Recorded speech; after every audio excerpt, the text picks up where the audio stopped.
안녕하세요. 히브리스 더 워드 CJ 목사입니다. 오늘 함께 살펴볼 하나님의 말씀은 시편 97편 1절에서 12절까지 말씀입니다. 그중 10절 말씀을 제가 읽어보겠습니다. 여호와를 사랑하는 너희여 악을 미워하라. 그가 그의 성도의 영혼을 보전하사 악인의 손에서 건지시느니라. 아멘. 어제 시편 96편에서는 온 땅이 새 노래로 여호와를 찬양하는 내용에 대해서 살펴보았습니다. 그 이유는 왕이신 하나님께서 오셔서 공의와 진실로 세상을 바로 세우실 것이기 때문이었죠. 그리고 오늘 시편 97편에서는 그 왕의 통치가 어떤 모습으로 드러나는지를 아주 선명하게 보여줍니다. 왕이신 하나님께서 나타나시면 세상은 더 이상 지금 보이는 모습과는 매우 다른 모습으로 그려냅니다. 그럼 오늘 시편은 그 왕의 오심을 어떻게 표현하는지를 살펴보겠습니다. 먼저 왕이신 하나님이 임하시면 세상이 그분 앞에서 흔들린다고 말합니다. 1절부터 6절까지의 말씀을 읽다 보면 여호와께서 다스릴 때에 땅은 즐거워하고 허다한 섬은 기뻐할 것이다 라고 말하죠. 그때에 또 구름과 흑암이 그를 두르고 불이 앞서 나가고 번개가 세계를 비추며 산들이 녹아 흐르고 하늘이 그의 의를 선포한다 라고 나와 있습니다. 여기서 땅과 허다한 섬은 하나님의 통치가 이스라엘을 넘어 세계 끝까지 미친다라는 것을 보여줍니다. 뿐만 아니라 구름과 흑암, 불, 번개가 나타나고 산들이 녹아 흐르는 모습들은 결국 왕이신 하나님이 오실 때 세상이 그대로 버틸 수 없는 모습을 보여줍니다. 우리가 살아가는 세상은 단지 눈에 보이는 땅만이 아닙니다. 나 중심적인 가치관, 돈과 명예와 성공을 최고로 여기는 질서 역시 우리가 매일 부딪히는 세상인 거죠. 그런 것들은 너무 견고해 보여서 쉽게 무너지지 않을 것처럼 느껴집니다. 하지만 시편 97편은 하나님이 나타나시면 지금 단단해 보이는 것들이 가장 먼저 흔들릴 것이라고 말합니다. 그런데 이것은 단순히 하나님이 강한 왕이어서가 아닙니다. 그 왕의 힘이 어떤 성격의 통치인가를 생각해 볼 수 있어야 하는 거죠.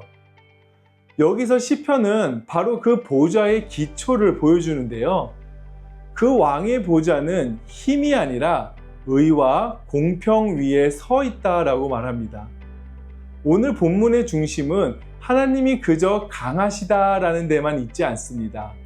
더 중요한 것은 그분이 어떻게 다스리냐라는 거죠. 2절을 보게 되면 이렇게 말씀합니다. 구름과 흑암이 그를 둘렀고 의와 공평이 그의 보좌의 기초로다. 그리고 8절을 이어서 보시게 되면요. 여호와여 시온이 주의 심판을 듣고 기뻐하며 유다의 딸들이 즐거워하였나이다 라고 선포합니다. 세상의 권력은 힘으로 버티고 불의하더라도 자기 편을 챙기고 약한 자를 짓누르고 기준을 자기에게 유리하게 바꾸죠. 하지만 하나님은 다르십니다. 그분의 보좌를 떠받치는 것은 힘의 논리가 아니라 의의 공평이기 때문입니다. 그래서 시온은 하나님의 심판을 듣고 기뻐하죠.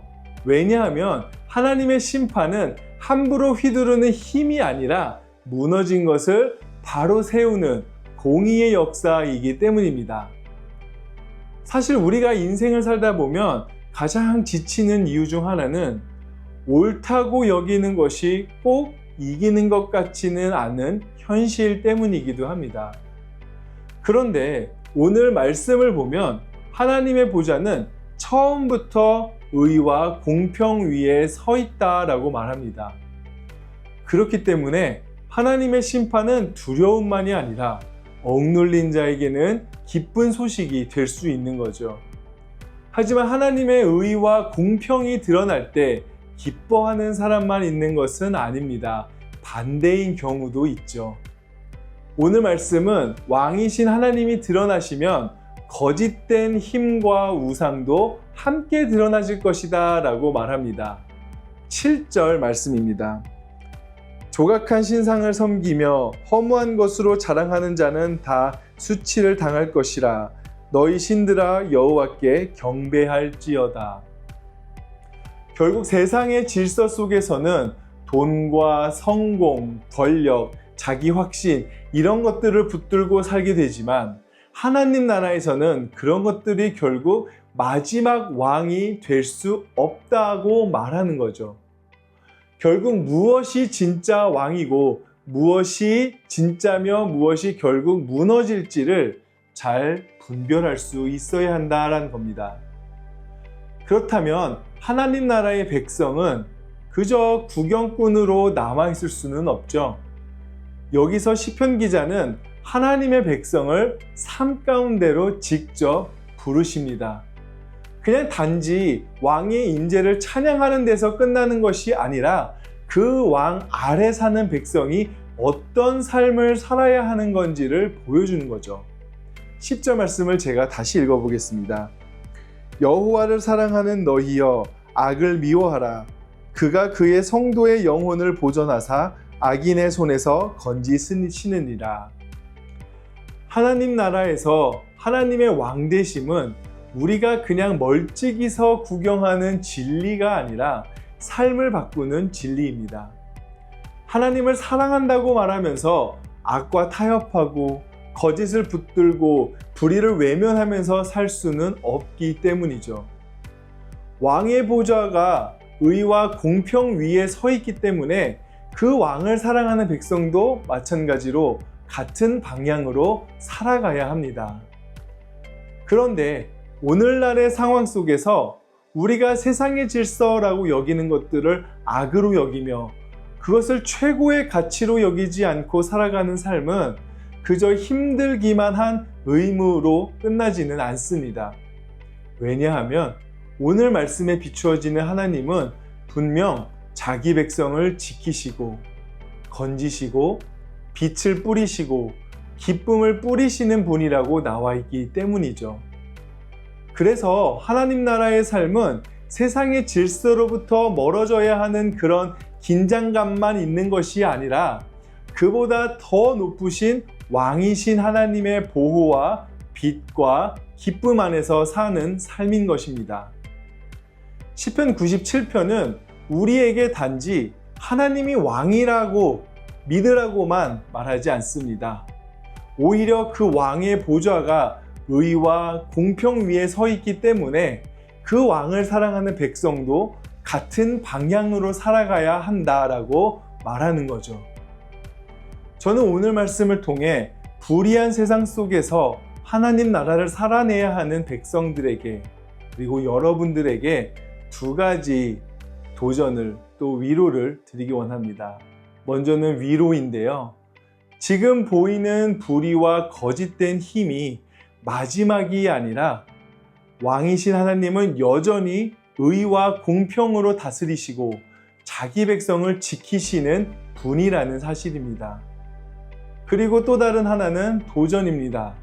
그 왕을 사랑하는 백성이 악을 미워하고 거짓과 타협하지 않고 왕의 성품을 담아 의와 공평을 따라 일상을 살아가야 한다라는 도전입니다.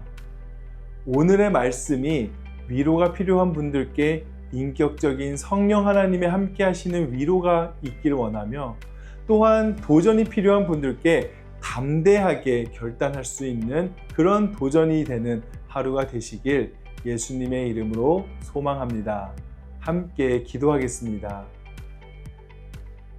우리의 주인 되신 하나님 아버지, 오늘 말씀을 통해 하나님께서 참된 왕이심을 믿고 그것이 우리의 삶 가운데에 이 세상의 질서 속에 살아가는 우리들이 그것을 거스를 때에 얻을 수 있는 위로가 되게 하여 주시옵소서. 또한 단순히 그 하나님을 믿고 살아간다는 것이 나의 다짐과 뭔가 보이지 않는 것에서만 끝나는 것이 아니라 우리가 우리의 삶 속에서 의와 공평으로 드러나지는, 그래서 하나님 나라의 같은 하나님과 같은 방향으로 살아가는 주의 백성들 될 수 있도록 그 마음 가운데도 담대함과 도전을 허락하여 주시옵소서. 그렇게 주님께서 늘 함께 해주실 줄 믿사오며 감사드리며 예수님 이름으로 기도드렸습니다. 아멘.